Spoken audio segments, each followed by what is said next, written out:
Well, to those of you that called your financial professionals today wondering why the value of your investments was melting away again, if they answered the inflation numbers came in higher than expected, do yourself a favor and fire them, because they're either criminally lazy or lying to your face. And the reason for this is there's no way, if they were putting a slight amount of work in, that they would let those words come out of their mouth. That the inflation numbers came in higher than expected is a complete lie.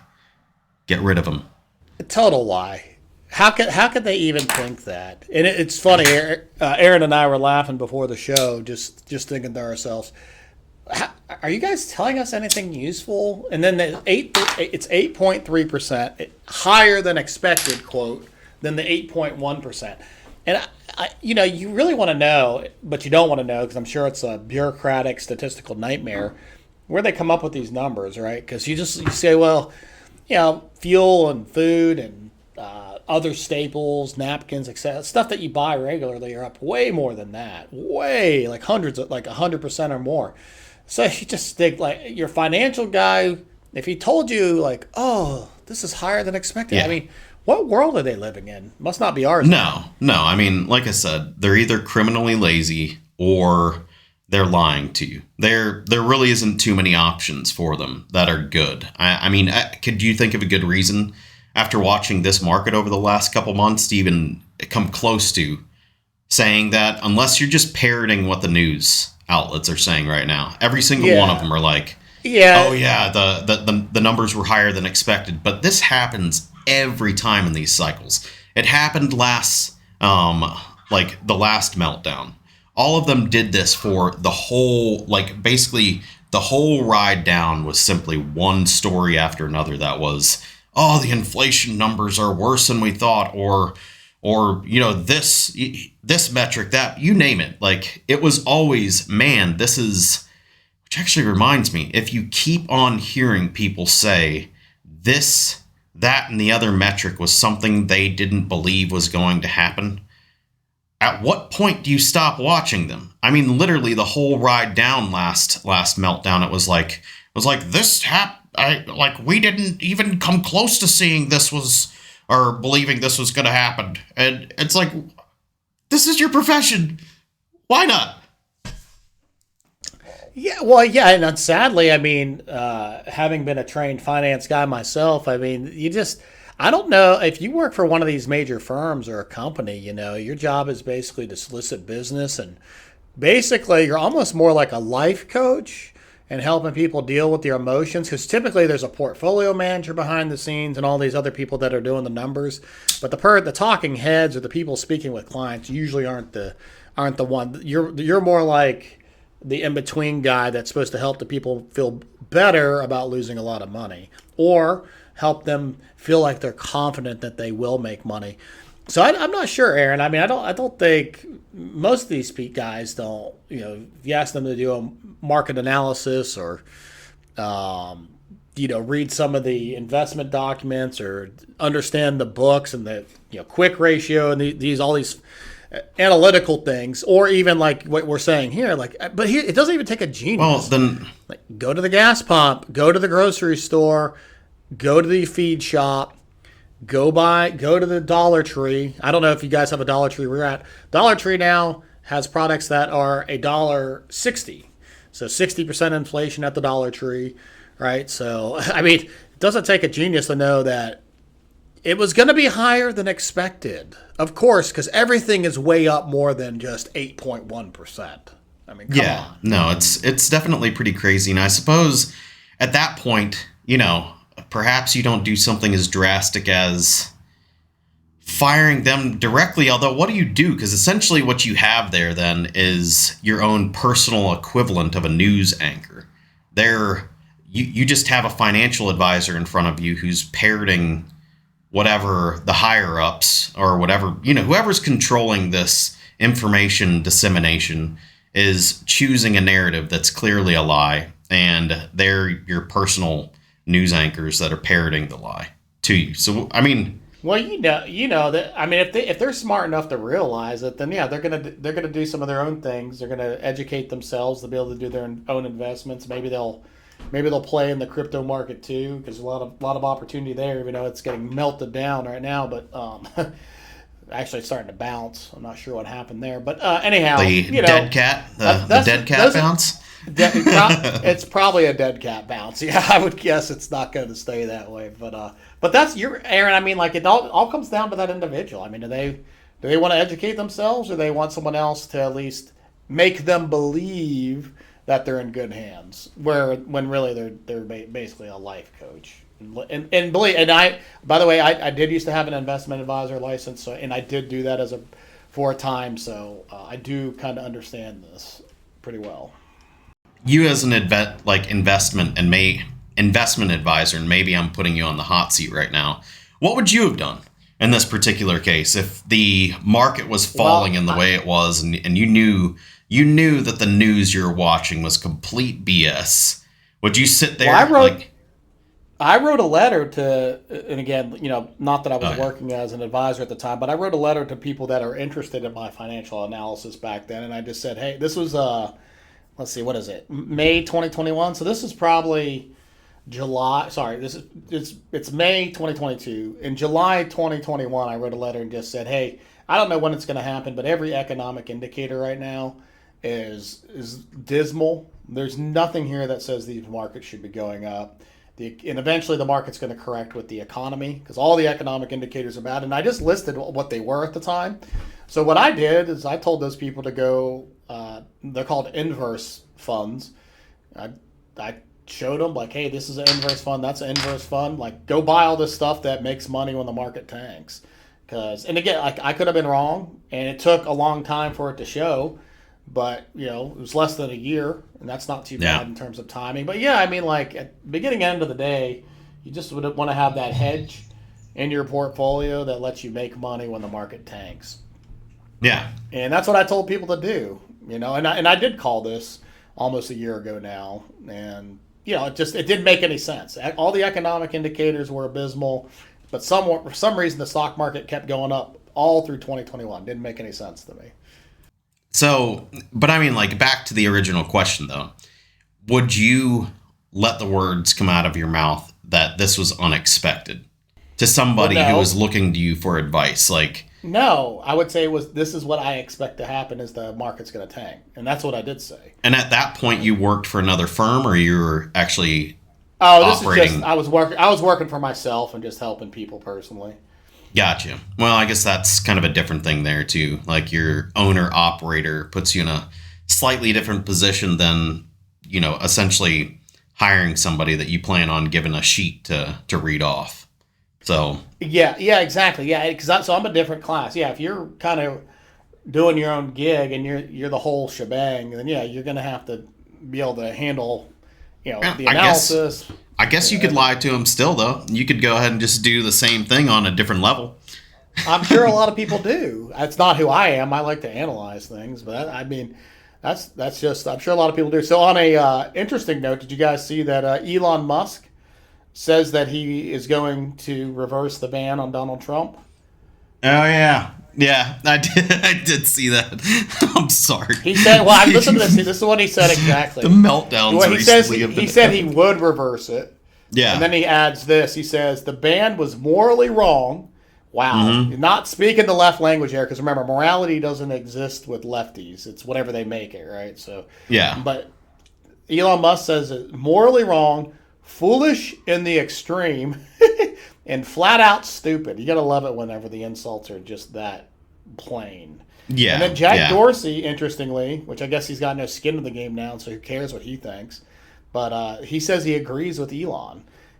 To which I would say, well, why in the hell did you ban him then, Jack? Yeah. Like, no, I just... CEO at the time. That guy's been doing this for the last month or so now. He's been turning around, and his opinion seems completely reversed to what it was, back when he was doing those show trials, or, mock whatever you want to call those things, where they brought him before Congress. I mean, that was clearly not set up to get down to get any answers. But what he was saying then is it's a complete reversal on it. Like, Yeah, it's a complete reversal. I mean, you got your conspiracists out there, theorists out there, which I don't. I try not to get into that here because I just like dealing with what we can see in front of us. But they say, "Oh, well, he's a sleeper." Because I always thought it was really interesting that he was so into Bitcoin and decentralized finance when he basically was a centralized power for eliminating people's free speech. That never added up to me. So I always no. thought that was extremely strange. Well, I mean, I know some of Jack's explanation was that Twitter got into the hands of people who took it somewhere he had no intent for it going. That did not seem clear, though. He definitely, if that was the case, that only became evident. Yeah, that only became evident within this last couple weeks to a month. And this is like watching a completely different human being. Now, who knows? I mean, maybe there's quite a few threats we didn't know about then against his life. Even I mean, some of the people he rubbed shoulders with are pretty dangerous. Like, can be really dangerous. They specialize in destroying people's lives. So it's hard to tell. I mean, perhaps there was a threat that was over him at that point that isn't present now, which, you can argue, you could take one side and say it's cowardice, or another and be like, hey, a lot of people in those positions are going to lie. They're going to lie if the threat's sufficient enough to solicit it. So it's hard to say. We don't know what happened, and maybe he was threatened in some pretty wild fashions, and he was just trying to protect himself. Yeah, I mean, that's entirely possible. I call that the Batman effect, and I get it. I totally get it. Where essentially, for the sake of your family or even yourself, in this case, maybe, you're gonna be involved in any level of criminality to try to preserve that, because essentially the argument is the morality of keeping your soul pure is of less importance to you than protecting your family or protecting your basically your body. Of course, Jesus Christ did say, good job, you gained the whole world, but you've given up your soul.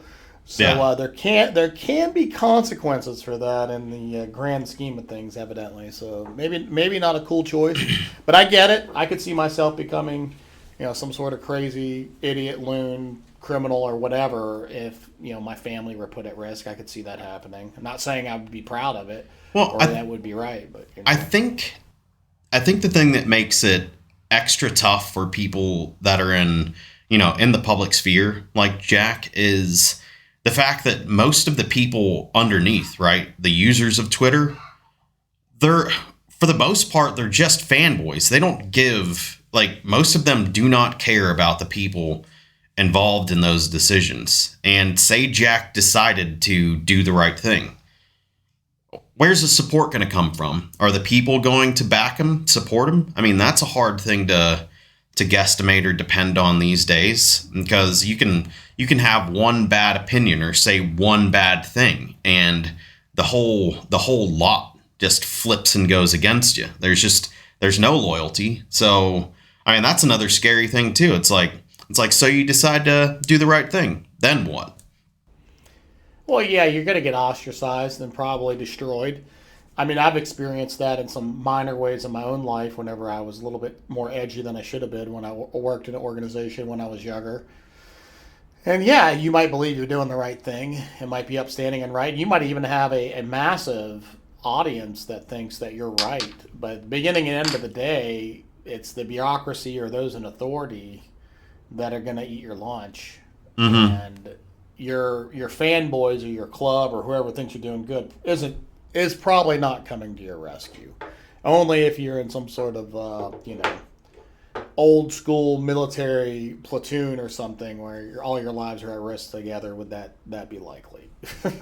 Yeah. Most people aren't going to be risking their skin unless their skin is already at risk. Yeah. No, and it's funny because you might even be doing something that all of them called for you to do.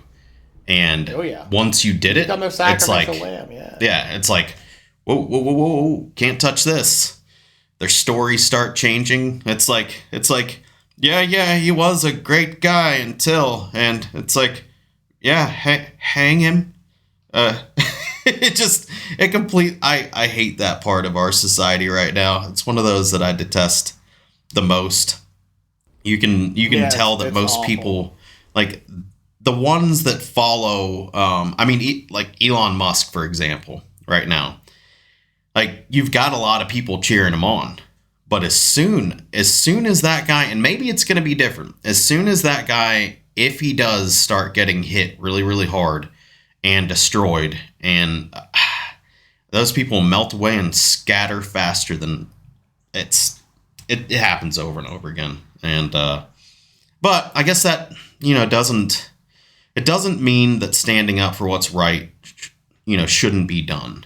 So that's the one thing. I mean, Jack Dorsey, even if he was threatened, you could argue like he should have used that. It would have been a powerful platform to fight for free speech if he had stood up at that point in time.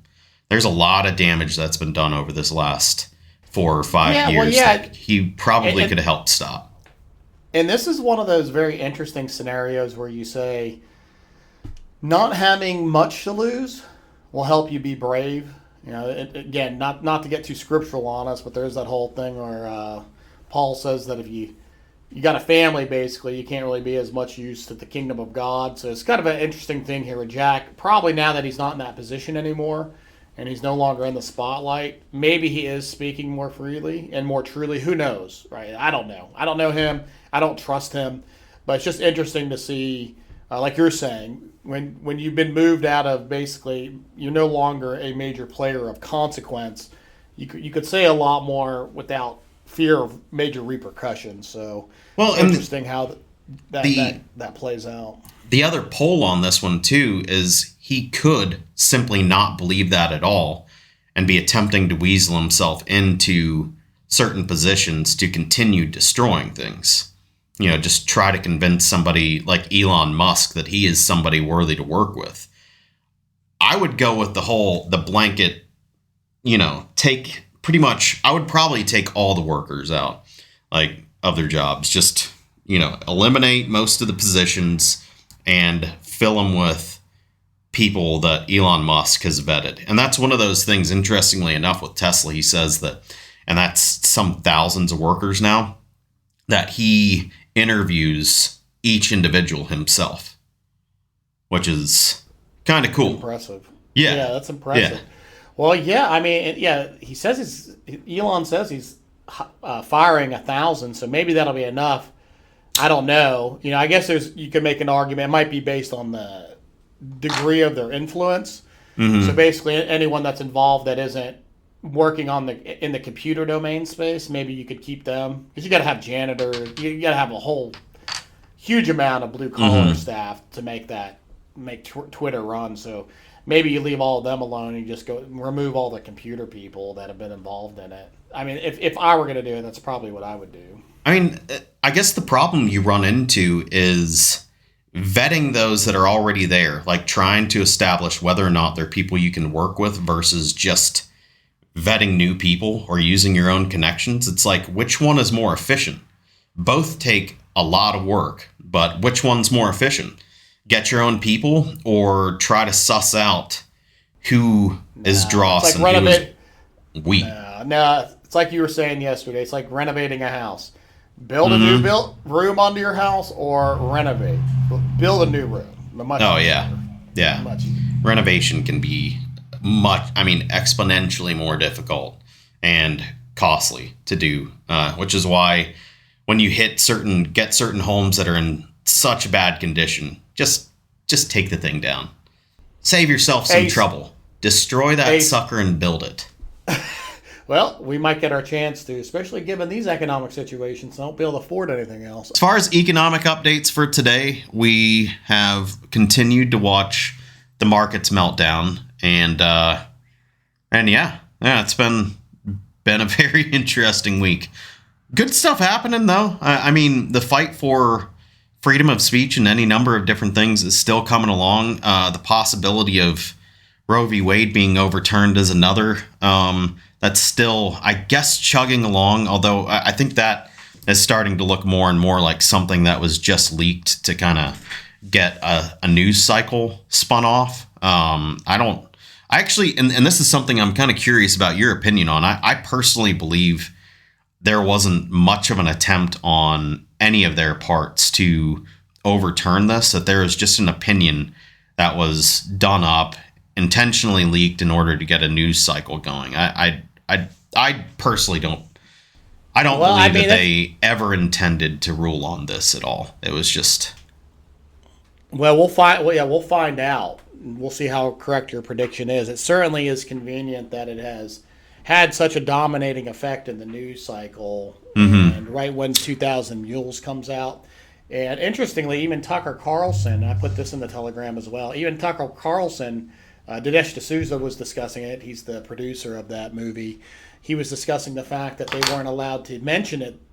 Catherine Engelbrook, the head of True the Vote, that 2000 Mules, the movie is based upon, their data, she was on his show, and she wasn't allowed to specifically mention 2000 Mules while on his show. So Fox is up to their awful practices of, I mean, basically, that movie shows you not there was irregularities and not in the election, and not the numbers don't add up. So all this is like circumstance. This movie shows you geolocation, step by step, the mules, persons that went and actively put ballots in, them going to Democrat offices to get more ballots and then deliver them, go into 30 plus ballot boxes on a cycle, and they have video of it as well. So this shows you the crime, live eyewitness, to massive degree. So we now have the whole crime, the worst crime in history probably of the United States, arguably the worst crime in history of the United States, on video. But we can't even get Fox News or, sadly, Tucker Carlson to even mention it on his show. That's got to tell you that person is either handcuffed by Fox or they're an enemy of the people too. Well, I mean, honestly, what it definitely tells you is that if you're on Fox, you aren't free to give the news. And it's more and more evidence towards that, like Tucker Carlson, Sean Hannity. I don't care. I don't care who it is on Fox right now. They're a part of the controlled resistance. If they're saying anything that seems edgy, it is catered and twisted in such a fashion to give you, on the right, just enough of a feeling that you have some people fighting on your side. And I don't know. I don't think there could be more.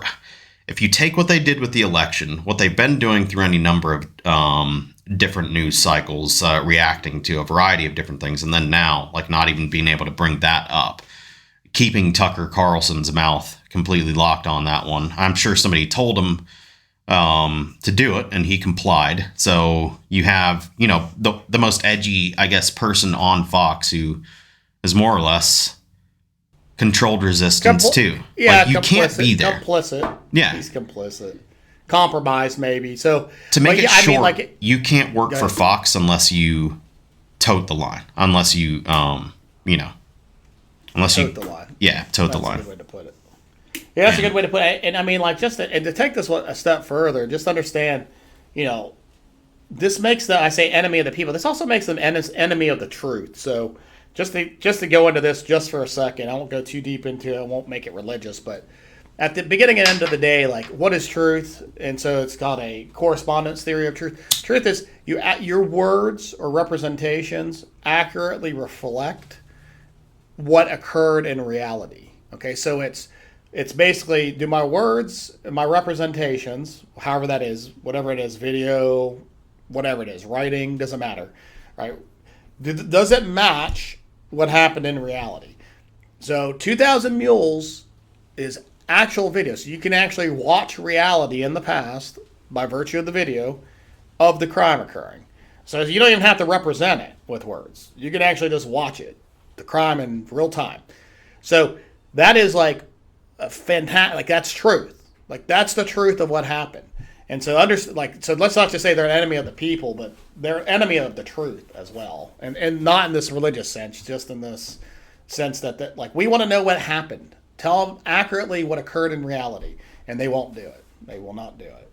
Yeah, which makes them dangerous. I mean, it's not that I want to encourage people to just, hell, I don't know, wholesale say that everyone that works there is bad or evil or something like that. But it's pretty clear at this point that they're being used as a foil to pacify the right from, actually stepping up and doing something real.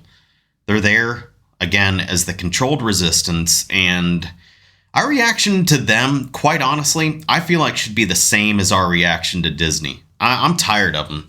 I'm tired of them, like, getting up in front and giving people just enough feeling like they're being fought for, just to, keep on freaking tugging them along. And not having anything get done. I mean, our freedoms have been whittled away my whole life. The conservatives have essentially pushed a movement that didn't conserve anything. And one of the biggest reasons they haven't is because they've trusted those who said they were fighting for the truth on their behalf, all while it was clearly being orchestrated and curated in front of them to give them just enough good feeling to pacify them. While the reality is your rights are being taken from you. And you just keep that narrative going. Keep the people feeling like they have something working for them.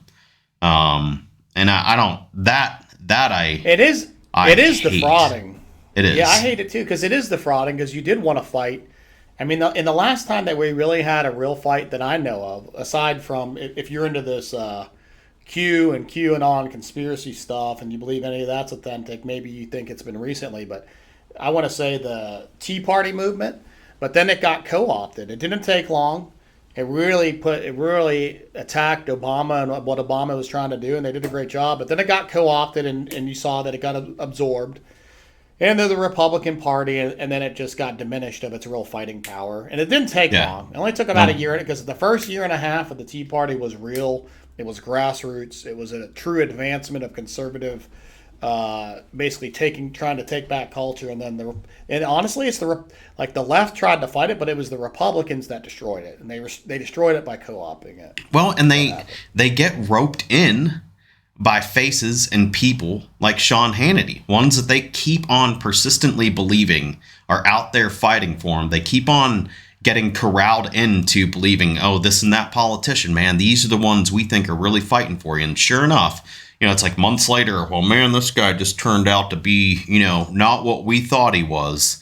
It's like, nah, I don't believe that anymore. That can't be the truth. Like, people need to start believing more in themselves as it regards just like what power the people themselves can wield, and quit looking to these shepherds like Sean Hannity, Tucker Carlson, and them to be the ones who organize you. Start believing more in what can be done one-on-one with your friends, with your family, the people around you in your community, and start latching on to that. Stop putting as much energy into following whatever movement these guys keep telling you to jump on, because it's clearly not working. It hasn't worked for us for a long time. And continuing to follow them around like they intend well, after a while, you have to blame yourself. I mean, honestly, we should be right now. It's you should, because of two, like you're saying, like, number one, if you got a history with them, then you know what we're saying. Yeah. But number two, like, just understand that it's like a sophisticated, complicated, good and evil mixture of a problem, right? Mm-hmm. Does it mean like every intention of Sean Hannity across the course of his career has been bad? Probably not. Of course not, actually. Does it mean that he might have changed over the years? Probably. Does it mean that his paycheck has gotten bigger as he's gotten more popular? Probably. Does it mean that there's more to give up if he actually doesn't toe the line? Certainly. So there's, like, you could rattle this stuff off, but at the beginning and end of the day, the question is, therefore, I will do X based on the fact that I know that most conservative talk show hosts aligned with Fox and of that ilk are not actually going to advance conservative values. They're going to give us enough of a voice while continuing to being friends with basically the people that hate our guts and want to destroy us, and taking us ever so slowly, inch by inch, towards a very devilish, woke, racist, hateful, vice-filled culture. Even if they say they're like fighting for us, and like you say, Aaron, maybe listening to us is part of it. We're not saying we're the solution. If anything, we try to Speak for come across yourself. as much news as we can. Right? I just try to show you like here's this is news, and what I put together, and especially in the Telegram, is a really great spread of news across the whole spectrum of stories, and you don't just have to get hand fed by a Hannity who's going to filter and down what you need to hear. I mean, you can't like that anyways. Like, oh, I want somebody to tell me what I need to hear. I don't trust anybody that much. Yeah, no, and go back to original documents, read them, and start making your own conclusions about some of this stuff. Because clearly, what it's being filtered through on our main news outlets is designed to turn us in a direction that is ultimately ineffective. So, as communities, we need to start familiarizing ourselves with a lot of just where we came from, and start seeing if we actually can make it better. The founding fathers didn't design such a fascinating and genius document believing that they were the end all for that kind of thing. It's one of those things where they build something great, and hopefully we can take that and make something even better. Like, that's the point of laying that kind of foundation. And we're able to do it. It's just going to take a lot of work, and it's probably going to take generations of work. No doubt it's going to.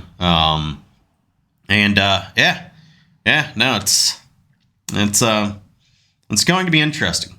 Do have hope, but maybe start putting less energy in. Yeah, but ask those essential questions, which I think is where you're going, Aaron. Sorry to cut you off. Go ahead. No. You're good. No, it's more of just one of those things where it's like,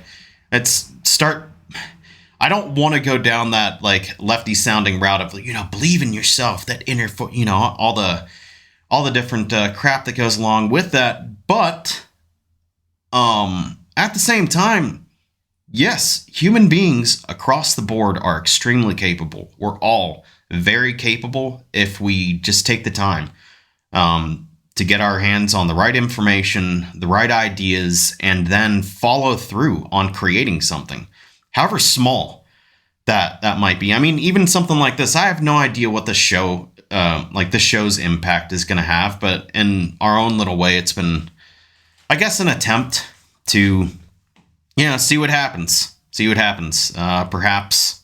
Perhaps nobody listens, and it's just you and I entertaining ourselves. But maybe no. That won't change. We've been doing this for more than a decade, so we'll just keep it going. But yeah, I think it's right. The believe in yourself thing is not. I like it's called The Power of One. I read a book.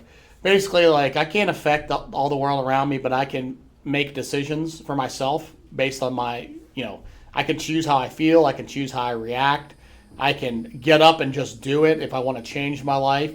And that doesn't mean there won't be challenges, but it does mean, we're involved in the news cycle, but I'm also involved in my spirituality. I'm in the very depressing news cycle, but I'm also involved in saying, what can I construct? What can I build ideologically, physically, on even land and property, right? So you need to run this spectrum of knowing what's going on, how evil it is, how awful it is, while also saying, what am I building, who am I, and where am I going? And don't just pick the path of least resistance. And remember, retirement is not your calling, friends. Retirement facilitates greatness in terms of trying to leave a legacy behind, trying to do something meaningful. And of course, I won't lecture you on what I believe that to be, but just understand that the American dream was never just about making a bunch of money so you could sit around in your neighborhood and do nothing. Most old people I see that do that look kind of depressed to me anyways. But, what are you going to do with that? And, life doesn't have to be bleak. It can be awesome. A lot of growing up and building, while you're young, and vision casting, you name it, like, that experience adds up over the years. And, somebody who's older, it's, you should immediately, like you said, not be retiring. You should become advisors, helping others continue to build on what you created. I mean, there's always value. It might change, like how you actually put that out into the world changes depending on what you're able to do. But man, the wealth of knowledge that, your 60, 70, and 80-year-old should have at those points should be something we can tap into and do amazing things with. I mean, always be a part of building, whether you're the one putting the bricks down or the one that's just who has laid a lot of brick and knows how to do a variety of things that can help smooth over the process for somebody that comes after you. It's an awesome thing, whether you're young, whether you're old. People are just absolutely beautiful, awesome.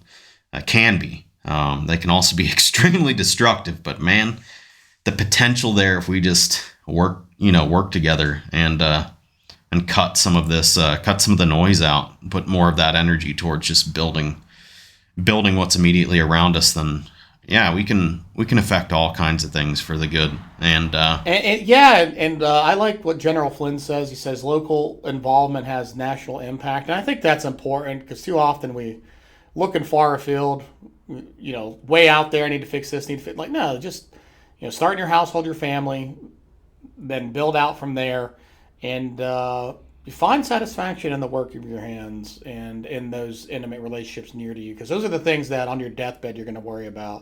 You're not going to worry about how much money you made. You're not going to be worried about whether world hunger is solved necessarily, but you can care about that neighbor. Anyways, all right, this is enough of a pep talk. I'm going to stop. Hopefully we've given you a full spectrum from the finance to some of the other interesting news that's kind of popping. And where's the and to end on this, you just mentioned helping your neighbor.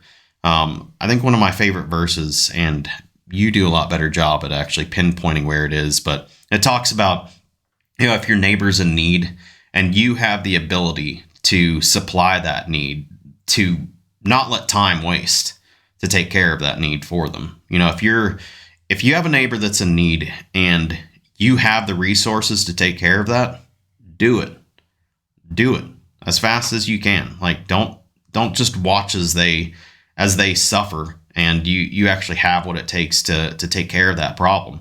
And need work with them, take care of them, and yeah, that's I don't know where that's where that's at. Well, I mean, you're giving an oblique reference to love your neighbors yourself, but also there's some in the Old Testament law books. There's reasons for people to basically what's called break the Sabbath law when they're supposed to be resting, and yeah. In fact, one of the examples is where the neighbor's donkey falls into a ditch, and that's his means of livelihood, right? So that's a really desperate situation, and so in that case, you're supposed to leave and go and help him, right? So it's one of these.